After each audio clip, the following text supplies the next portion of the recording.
দিনাজপুরের বড় পুকুরিয়া কয়লাভিত্তিক ৫২৫ মেগাওয়াট ক্ষমতাসম্পন্ন তাপবিদ্যুৎ কেন্দ্রে উৎপাদন শুরু হয়েছে।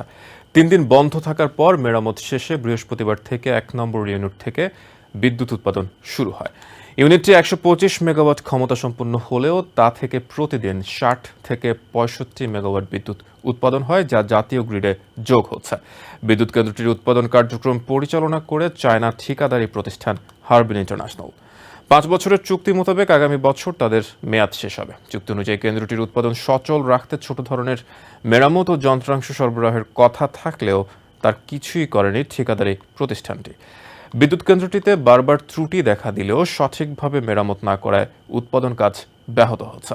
হ্যালো ভিউয়ার্স, ধন্যবাদ TBN24 এর সাথে থাকার জন্য।